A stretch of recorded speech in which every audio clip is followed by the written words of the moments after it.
Aujourd'hui, on va te parler des chiffres qui comptent pour ton activité de thérapeute, de coach, des KPI. Le truc que personne ne connaît ou que les gens connaissent mais que ça les intéresse pas pour la plupart, et je les comprends. KPI, c'est Key Performance Indicator, indicateur clé de performance en français. Et non, ne pars pas, ne fuis pas.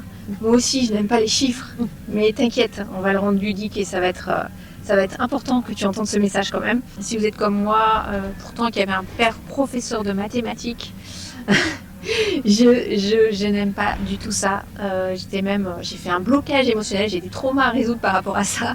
Peut-être que vous pourriez m'aider d'ailleurs. J'ai beaucoup travaillé pour finalement embrasser la partie chiffre, qui est une énergie finalement. Le chiffre, c'est aussi une énergie et on en a besoin. C'est du carburant pour faire fonctionner notre entreprise, mais on a aussi besoin de comprendre ce qui se joue, un peu comme un tableau de bord de voiture qui bip dans tous les sens parfois parce qu'il y a quelque chose qui ne va pas dans le moteur ou qui nous signale quelque chose. On a besoin de ces indicateurs pour corriger ce qu'on a à corriger parfois ou continuer à faire ce qu'on est en train de faire si ça fonctionne. C'est vrai que pour notre entreprise, c'est important de se plonger un petit peu dedans, mais surtout, il faut savoir quel chiffre regarder et pourquoi. Donc, on va voir qu'il n'y a que 7 chiffres vraiment importants que tu dois regarder. Si tu fais pas ça, c'est un peu comme tes thérapeutes et tu fais pas d'anamnèse, tu fais pas de bilan avec tes clients, tu leur demandes jamais comment ils vont.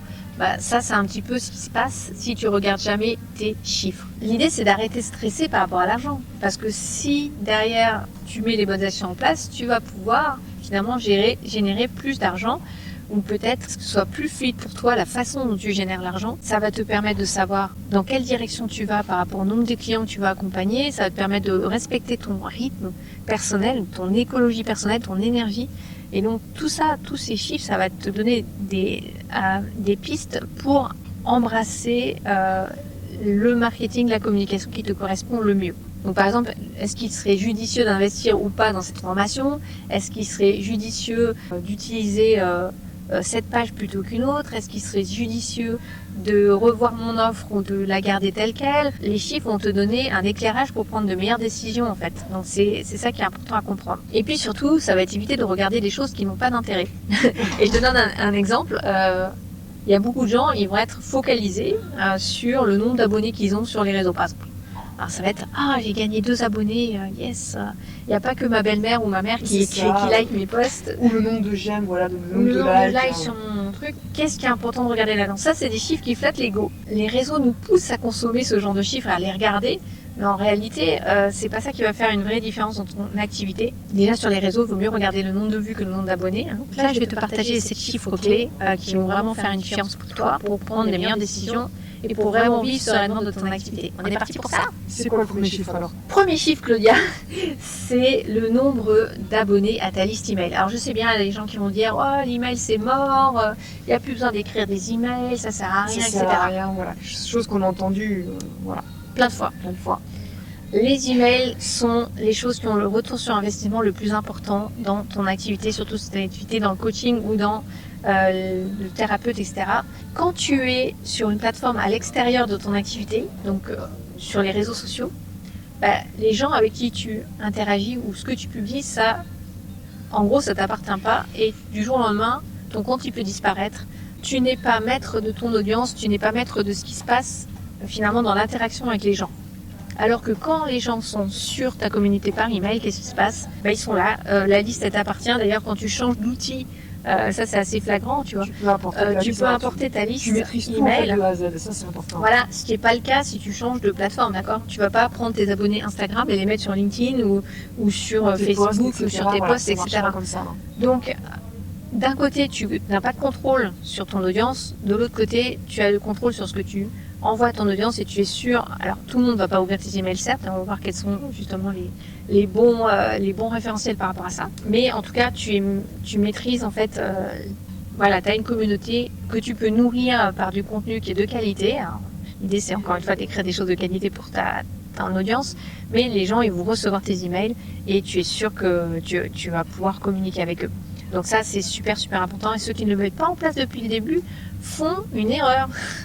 Il y a des gens qui l'ont fait, qui l'ont abandonné, ça on a vu plusieurs fois nous, et ils s'en mordent les doigts. Et plusieurs temps après, ils me disaient ah bah oui c'est vrai que quand j'envoyais des emails, les gens ils disaient qu'ils avaient vu mon email, etc. Et oui parce que nous ça fait des années qu'on utilise ça, ça fait des années que grâce à ça on vend et on revend des accompagnements ou des coachings, etc. Donc l'emailing fait partie des choses incontournables. Donc combien de personnes rentrent dans ta liste email, plus en fait le but c'est que tout ce que tu fais sur les réseaux, ça te ramène des gens qui viennent renforcer ta liste email, donc plus de contacts et plus de personnes avec qui tu peux communiquer, que tu peux nourrir et chez qui tu peux créer de la confiance qui va faire qu'ils vont venir acheter tes services et se faire accompagner par toi. Donc c'est quoi finalement un bon taux d'ouverture d'email, un bon taux déjà les abonnés. Le but c'est qu'il y ait une croissance organique de tes abonnés. Donc il y a des événements qui vont faire que ça va aller plus vite. Par exemple si tu crées un live, si tu crées une masterclass, si tu crées un challenge comme nous on l'a fait, tu vas avoir des gens qui vont s'inscrire d'un coup.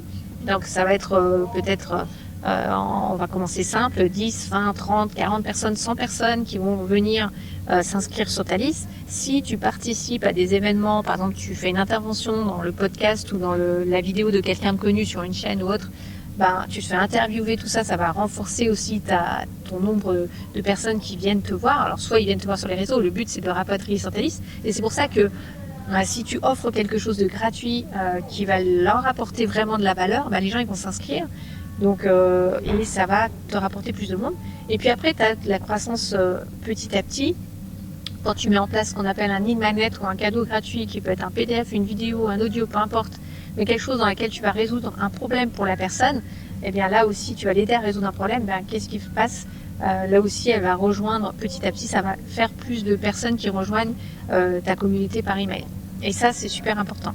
Donc au début, moi je te conseille de mettre en place ce système déjà, et on peut t'aider à le faire, mais ce système, Claudia est spécialiste là-dedans. Et ensuite, ils vont ouvrir tes emails. Donc, moins tu as de monde dans ta liste, plus le taux d'ouverture est élevé. C'est-à-dire que quelqu'un qui démarre et qui a 50, 100 personnes dans sa liste, ou 300, etc., au départ, il va avoir un taux d'ouverture assez élevé. Ça va être peut-être du 75%, 80%. Au minimum de chez minimum, c'est 50%, mais c'est souvent bien plus. Et plus la liste est ancienne et plus elle est grosse, moins le taux d'ouverture est élevé, et ça peut être autour de 20-25%. Mais ça reste du très correct. Ça reste du très correct. Faut pas s'affoler au niveau du taux d'ouverture. Souvent, il y a des personnes qui me disent j'ai que 30% de taux d'ouverture. C'est un très bon taux, 30%. C'est ça qu'il faut se dire aussi. Et ça dépend de l'ancienneté de ta liste, ça dépend de ce que tu publies, ça dépend de... Voilà, c'est pour ça que c'est important de nourrir ta communauté avec du contenu de qualité qui va les aider à progresser sur leur chemin, et aussi à prendre confiance dans le fait que toi, tu es capable de les aider à travers tes accompagnements, tes séances, etc. Nombre d'abonnés à ta liste email et le nombre de personnes qui ouvrent tes emails, ça c'est les deux premiers chiffres importants à regarder. Ça va te permettre de voir un petit peu, de mesurer où t'en es, et tu peux améliorer un petit peu ces chiffres au fur et à mesure. En travaillant l'objet, voilà. Il faut que tu penses que si tu as moins de 20%, c'est que ton objet, il faut le travailler en termes de parce que c'est l'objet, le titre de l'email qui va conditionner un petit peu le fait d'ouvrir tes emails. Donc on est plus ou moins doué, et ça c'est du copywriting un peu, et c'est aussi le fait que c'est pas simplement de mettre la newsletter d'octobre, c'est de mettre peut-être le rituel qui a sauvé mon activité cette semaine, ou qui m'a permis avec le résultat finalement que tu vas apporter à tes clients, ou ce dont tu parles dans la newsletter. Donc mon conseil, c'est de toujours écrire l'objet une fois que tu as rédigé ton email, parce que ça sera beaucoup plus simple de trouver qu'est-ce que tu vas mettre dans l'objet une fois que tu as fait ça. Ça, c'est le deux premiers. Troisième, ça va être le nombre de personnes qui deviennent clients par rapport aux gens qui sont des prospects, entre guillemets, dans ton activité. Donc là, c'est pareil. Si tu envoies sans arrêt du contenu, tu publies sans arrêt des choses et que tu n'as jamais de clients, c'est certainement parce que tu n'as pas de point d'engagement entre toi et les personnes que tu veux accompagner. Donc il faut qu'il y ait des points d'interaction. C'est pas juste de nourrir ton audience avec du contenu. Ça va leur permettre d'être inspiré, d'avoir des déclics, d'avoir de la perspective. Mais si tu leur fais jamais proposition de vente, il va pas se passer grand chose. Mais aussi, si tu leur fais des propositions de vente sans être en interaction avec eux, c'est-à-dire juste envoyer un email comme ça, balancer ton offre, il ne va pas se passer grand-chose. C'est ça, il faut trouver ce juste milieu entre montrer ton expertise, avoir de la confiance avec ton audience et vendre ton produit en effet. Et c'est ça que... Et vendre ton produit, ça veut dire discuter avec des vrais humains, surtout quand tu es dans le fait de lancer un accompagnement ou de le vendre. Il faut qu'à un moment, tu puisses le proposer à ton audience. Et donc, ta audience, on va pas rentrer dans ce détail de audience froide, chaude, voilà, parce que ça fait l'objet aussi d'une autre vidéo. Mais en gros, tu as quand même des clients qui sont plus chauds entre guillemets et prêts à acheter parce qu'ils te font confiance en ta solution. Et donc ça, c'est des gens qui ont déjà été nourris pas mal de temps par ton contenu, ou alors des anciens clients qui peuvent redevenir clients plus facilement. Donc quand tu lances une nouvelle offre, eh bien, adresse-toi à tes anciens clients en priorité parce que il y a plus de chances en fait que eux ils soient intéressés parce qu'ils connaissent déjà, c'est plus simple.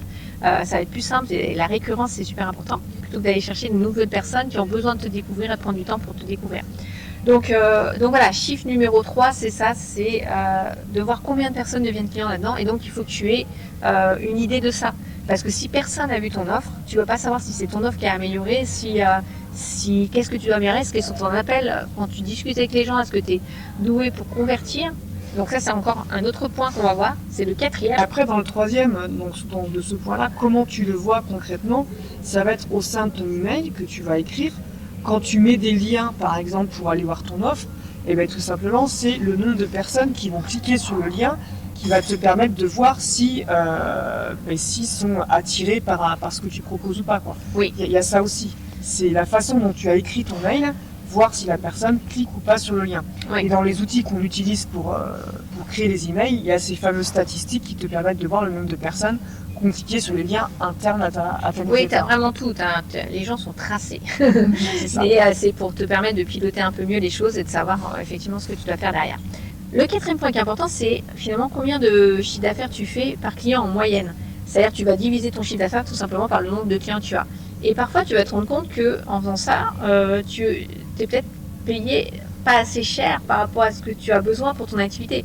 Par exemple, si tu as 1000 clients, je dis n'importe quoi, je prends un chiffre un peu... Non, mais sur une année, par exemple, si tu as 1000 clients et qu'en moyenne, finalement, tu te rends compte que tu as gagné 20 euros, il y a peut-être quelque chose à revoir. Parce que pour aller chercher ces 1000 clients, il t'a fallu beaucoup d'énergie et investir beaucoup justement pour les avoir. Et peut-être que tu t'es épuisé avec ça en fait. Tu vends un truc à 300 euros et que tu as 30 clients, 3 x 3, 9, ça fait 9000. On peut se dire c'est bien, mais ça veut dire que tu as eu besoin de 30 clients, donc tu t'es peut-être épuisé finalement pour réaliser ton activité, alors que tu pourrais même faire le même chiffre d'affaires avec juste 4 ou 5 clients en fait. Donc ça change vraiment la donne sur ton énergie et la capacité à soutenir ton activité dans le temps, ça c'est super important. Est-ce que ça va t'indiquer si tu es dans la bonne direction ou pas? Parce que on se dit souvent qu'on va avoir plus de clients, mais si c'est pour avoir des clients avec des petits produits qui payent pas cher, tu vas pas pouvoir réaliser ton chiffre ou alors te fatiguer, t'épuiser à le réaliser. Donc ça, c'est surtout au niveau des offres, quoi. Souvent, il faut revoir ses offres pour éviter, comme tu dis, d'avoir des offres à petit prix pour augmenter le nombre de clients. Voilà. Donc il faut souvent plutôt travailler la qualité que la quantité pour éviter de s'épuiser. Et nous, c'est pour ça qu'on aime bien accompagner les thérapeutes et les gens qui sont en coaching à réaliser une offre signature qui va leur permettre de créer un vrai parcours d'accompagnement et de transformation pour leurs clients et de les accompagner sur plusieurs mois. C'est beaucoup plus écologique pour eux et ça va leur permettre de vivre sereinement tout en accompagnant les gens sereinement. Donc comment tu améliores ça? Soit tu crées une offre premium, c'est comme on dit, soit tu augmentes tes tarifs, c'est aussi une possibilité. Et ça va te permettre de changer la donne pour ton business tout simplement. 5e chiffre, c'est combien finalement de clients tu as en appel découverte ou en appel de chaque mois en rendez-vous.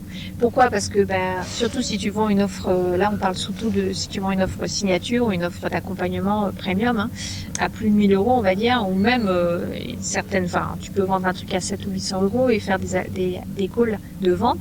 Ça va te permettre de voir combien finalement de personnes tu as besoin pour convertir en clients en fait. Par exemple, si tu fais 10 appels de vente et que tu as 50% de taux de réussite, pour faire 10 ventes, tu aurais besoin de 20 prospects, de 20 personnes en appel. Donc si tu fais que 30%, ça veut dire que tu vas multiplier par 3 le nombre de prospects pour avoir, tu divises par 3 ton nombre de clients en fait. Donc ça va te donner une indication et surtout d'amélioration. Peut-être que tu as besoin d'améliorer tes appels. Donc si tu convertis à 50%, c'est bien. Si tu convertis à 30%, c'est pas trop mal, mais tu peux encore améliorer les choses.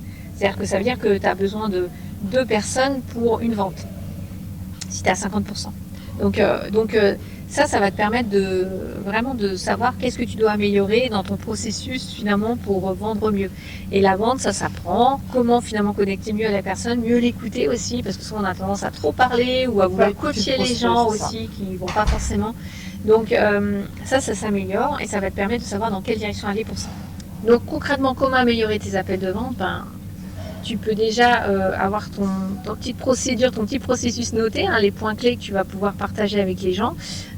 Rassurer les gens sur comment ça va se passer le rendez-vous en amont. Donc ça veut dire peut-être sur ton site internet ou sur la page où tu présentes ton appel ou sur Calendly si tu utilises Calendly pour prendre des rendez-vous. Ou en tout cas ton agenda partagé, tu vas pouvoir mettre comment va se passer l'appel pour que les personnes soient rassurées sur la façon dont ça va se passer. Il y a plein de choses qui peuvent faire que tu peux améliorer aussi les prises de rendez-vous. Et plus tu as le contact direct avec la personne, plus ça va être facile finalement de la rassurer justement sur comment ça va se passer pour elle et que tu n'es pas là comme un marchand de tapis pour lui vendre tes trucs à tout prix. Tu vas vraiment pouvoir l'écouter, etc. Donc voilà, ça c'était mes points 5 et 6 en fait. C'est combien de personnes prennent rendez-vous avec toi et ensuite combien sur ces rendez-vous-là deviennent clients. J'ai un peu mélangé les 2 points, mais c'est les points 5 et 6. Un autre point important, et c'est mon point numéro 7, le dernier, la régularité de ton chiffre d'affaires. Donc, combien tu fais de chiffre d'affaires par mois? Tu peux faire, par exemple, 4 000 € de chiffre le mois 1, et puis 0 le mois suivant. Tu vas faire 2 000 le mois suivant, puis rien. Ou tu vas faire 100 ou 200, enfin, j'en sais rien. Donc, en fait, là, l'idée, c'est que tu puisses aller de plus en plus vers de la régularité. Donc, on va être très transparente là-dessus. Tu es entrepreneur, tu n'es pas salarié, d'accord? Donc ça veut dire que tu n'as pas chaque mois le même chiffre d'affaires qui tombe, etc. C'est normal. Donc ça, c'est normal, ça fait partie de la vie d'entreprise. Nous, on va faire un lancement, on va faire plus de chiffre d'un coup, puis après, on va faire moins le mois suivant. Et qu'est-ce qui fait que petit à petit, on va rentrer dans plus de régularité?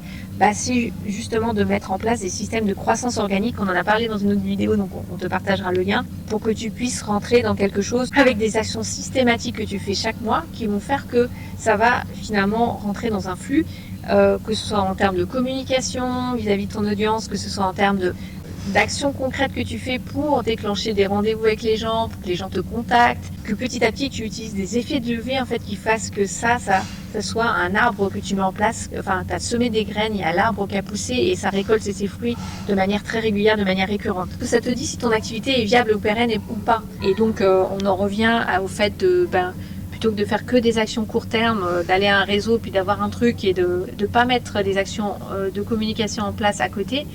Ça fait que tu as ton chiffre d'affaires tout le temps en dents de scie et que tu es obligé de dépendre finalement de chaque action que tu fais chaque mois. Alors que quand tu mets en place des actions de communication, par exemple, comme on met nous en place des vidéos YouTube qui vont nous rapporter encore et encore au fil des années, ça c'est des choses récurrentes qui vont faire que tu as fait les actions une fois, comme nous aujourd'hui on est en tournage vidéo, et cette vidéo qu'on va publier elle va être là sur nos chaînes, et dans quelques mois elle sera encore là. Ça veut dire qu'il y a des gens qui verront cette vidéo, il y a des gens qui nous contacteront, il y a des gens qui viendront vers nous, et plus on va le faire, plus ça va être un effet boule de neige en fait. Donc tu vois qu'il y a des actions qui payent à plus long terme mais qui sont hyper importantes pour ton activité, et ça va, le chiffre d'affaires que tu as lissé par mois, ça va te donner une indication de ce que tu dois faire comme action en fait pour améliorer ce chiffre-là. Donc c'est des petits points d'amélioration, mais ces 7 indicateurs, c'est vraiment des bases pour savoir comment suivre ton activité et avoir de la pérennité en fait. Donc concrètement, comment tu sais ces chiffres? Soit tu prends un carnet à l'ancienne et tu notes en fait ces différents paramètres.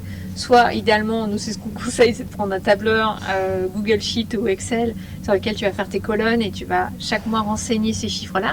Tu n'as pas besoin de les regarder tous les jours, tu n'as pas besoin de les regarder chaque semaine, mais regarde-les une fois dans le mois et ça va te permettre d'ajuster. Bilan en fin de mois, tu te poses dans ton agenda, tu te mets bilan fin de mois à chaque fois et tu regardes tous tes chiffres. Et donc grâce à ce tableau que tu vas avoir avec tes chiffres, qu'est-ce que tu vas regarder finalement? Qu'est-ce qui a baissé, qu'est-ce qui a augmenté, qu'est-ce qui a stagné? Le but, c'est que tu augmentes à chaque fois et Le piège, c'est de se comparer aux autres. Donc l'idée, c'est vraiment que tu regardes toi par rapport au mois précédent. Et quand je dis au mois, c'est au mois. Non, mois.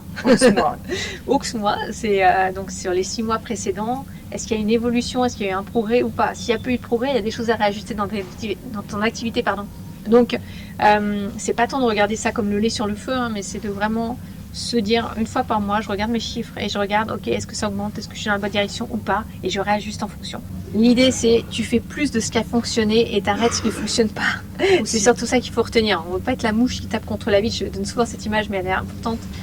Qui essaie de sortir à tout prix par la vitre alors qu'il y a l'ouverture béante à côté. Non, on veut prendre du recul et c'est le recul, le chiffre te permet d'avoir ce recul-là. Et donc les chiffres, on les récapitule, les 7. J'ai pas assez de doigts. Les 7, c'est quoi? C'est 1, tes abonnés à ta liste email. Tu dois faire grandir ta liste email. 2, le nombre de personnes qui ont cliqué, qui ont ouvert tes emails. 3, combien de ces abonnés deviennent clients, de ces prospects deviennent clients chez toi en fait. 4, les revenus moyens que tu as par 5, le nombre de rendez-vous que tu as par mois pour avoir des appels si tu vends des accompagnements notamment. 6, le nombre de personnes qui deviennent clients lors de tes appels. Voilà, avec ces 7 chiffres, tu es à peu près au clair. En tout cas, tu as une bonne vision de ton activité. Si tu as besoin d'aide pour mettre en place tout ça et pour t'aider à mettre en place des actions qui vont bien avec ces chiffres, eh bien, tu sais où nous trouver. Tu peux laisser tes questions en commentaire sous la vidéo. On te dit à très vite. Ciao. Ciao.